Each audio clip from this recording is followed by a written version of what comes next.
Hello viewers, very very good morning. मैं आशा करता हूँ आप बहुत अच्छे होगे, अपने सेहत और पढ़ाई का बहुत ही अच्छी तरह से ध्यान रख रहे होगे।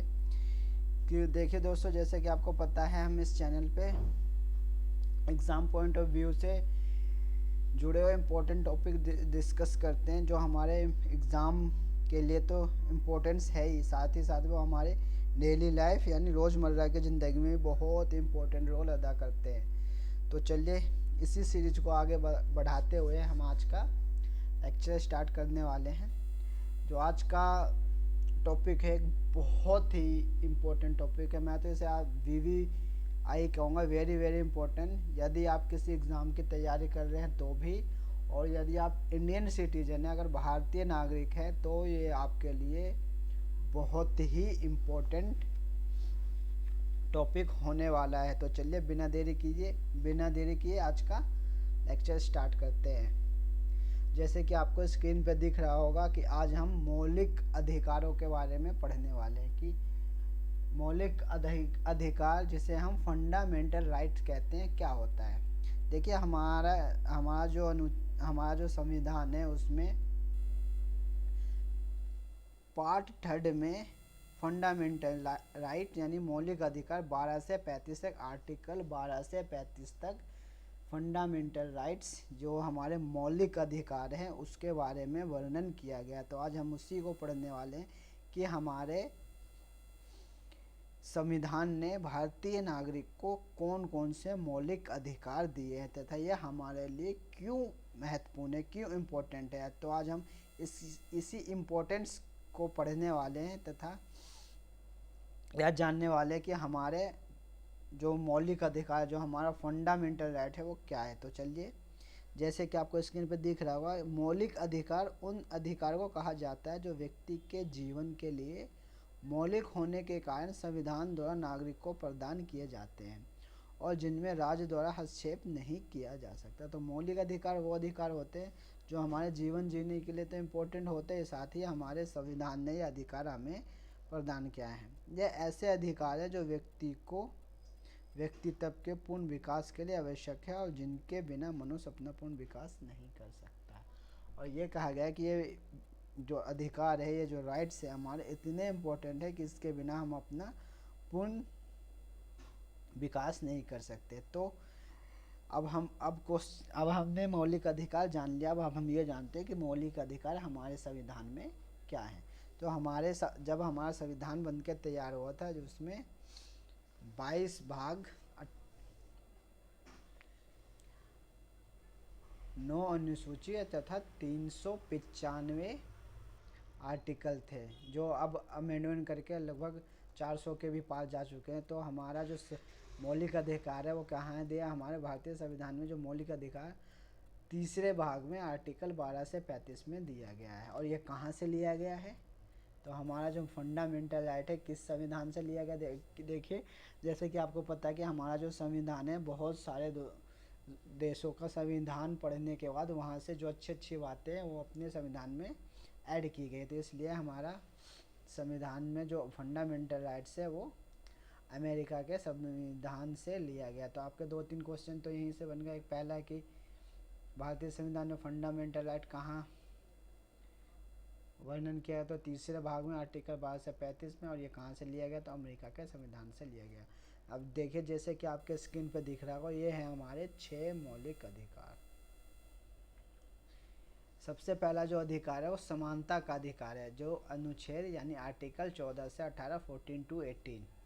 उसके बाद समानता का अधिकार, इसका मतलब है कि इंडिया का हर नागरिक एक समान है, चाहे वो किसी भी जाति, लिंग, किसी भी भाषा को बोलने वाला है, वो एक समान है। तो आर्टिकल 14 से 18 तक समानता के अधिकार की बात कही गई है। फिर है दूसरा स्वतंत्रता का अधिकार, जिसकी हमें क्या क्या स्वतंत्रता होनी चाहिए, हमें कौन सी बातें कहनी चाहिए, कौन सी बातें नहीं कहनी चाहिए।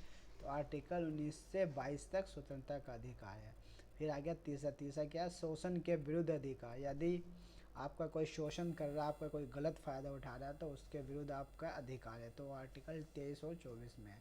और और हमारा चौथा जो अधिकार है वो है धार्मिक स्वतंत्रता का अधिकार, जो आर्टिकल 25 से 28 तक है। और जो हमारा 5वां है धार्मिक स्वतंत्रता, ओह शिट, आई इसमें मैं धार्मिक स्वतंत्रता का अधिकार है। और छठा है संवैधानिक उपचारों का अधिकार। आई होप इसमें शायद टाइपिंग एरर है, या धार्मिक स्वतंत्रता का अधिकार 2 बार आ गया है। तो चलिए अब हम इसे, अब आपको यह पता चल गया हमारे जो फंडामेंटल राइट हैं कितने हैं, 6। लेकिन जब संविधान बना था उस टाइम हमारे पास 7 फंडामेंटल राइट थे, लेकिन उसमें से एक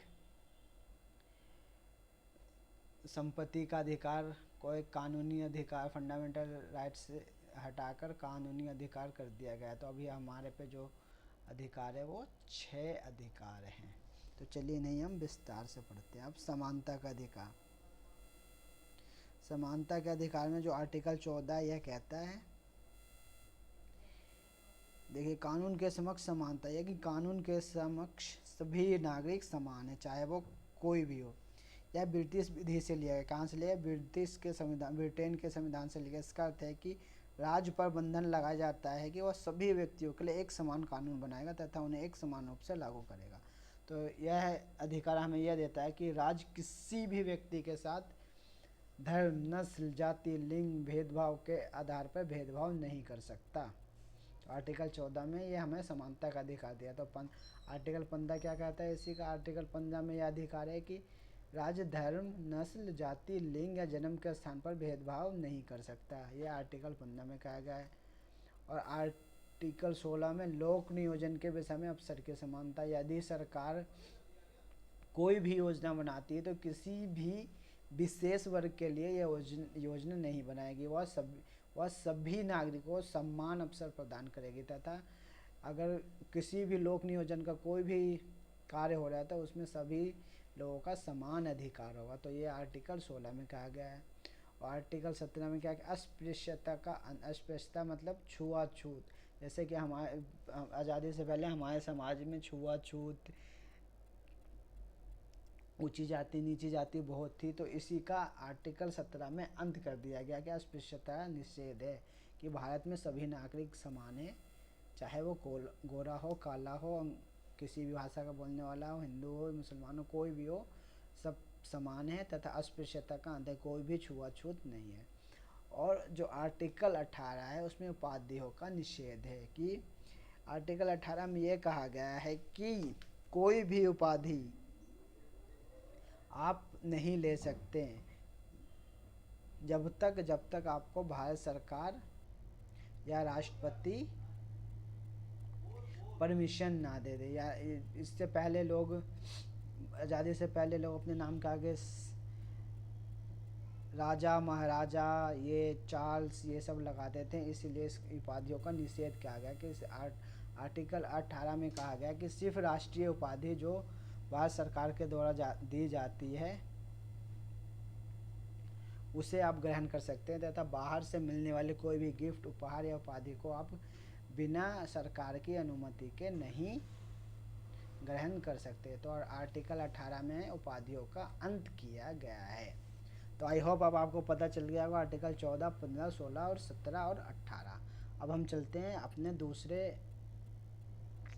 अधिकार की तरफ, जिसे कहते हैं राइट टू फ्रीडम, यानी स्वतंत्रता का अधिकार। तो स्वतंत्रता को ही जीवन कहा गया। नागरिक के उत्कर्ष और उत्थान के लिए आवश्यक है उन्हें लेखन, भाषण तथा अपने भाव को व्यक्त करने की स्वतंत्रता दी जाए। स्वतंत्रता का अधिकार यह है कि वो अपनी मर्जी से कुछ भी लिख सकता है, बोल सकता है तथा कुछ भी व्यक्त कर सकता है, इसलिए उसे स्वतंत्रता का अधिकार दिया गया है। तो आर्टिकल 19 में जो बात कही गई है वो ये कही गई कि भाषण और अभिव्यक्ति की स्वतंत्रता है, कि क्या वो भाषण दे सकता था तो उसकी अभिव्यक्ति की स्वतंत्रता। और इसी का आर्टिकल 19 के कई क्लोज हैं, वो भी पढ़ने वाले हैं। आर्टिकल 19 के भाग 2 में, यानी अनुच्छेद ख में ये कहा गया, शांतिपूर्वक निशस्त्र एकत्र होने की स्वतंत्रता, कि भारत का कोई भी नागरिक कहीं भी शांतिपूर्वक एक जगह इकट्ठा होकर सभा कर सकता है, इसकी स्वतंत्रता दी गई है। संविधान के अनुच्छेद 19 के खामे। अब 19 का तीसरा क्लोज है, संघ या समुदाय या परिषद निर्मित करने की स्वतंत्रता, यानी भारत का कोई भी नागरिक किसी भी धर्म का और किसी भी जाति का वो संघ या समुदाय अपना बना सकता है, इसकी उसको स्वतंत्रता है। और इसी का 4 क्या कहता है, 19 का 4, राज्य के किसी भी कोने में निर्विरोध घूमने की स्वतंत्रता है, यानी उसे घूमने की स्वतंत्रता। भारत का नागरिक अपने पूरे देश में कहीं भी कभी भी घूम सकता है।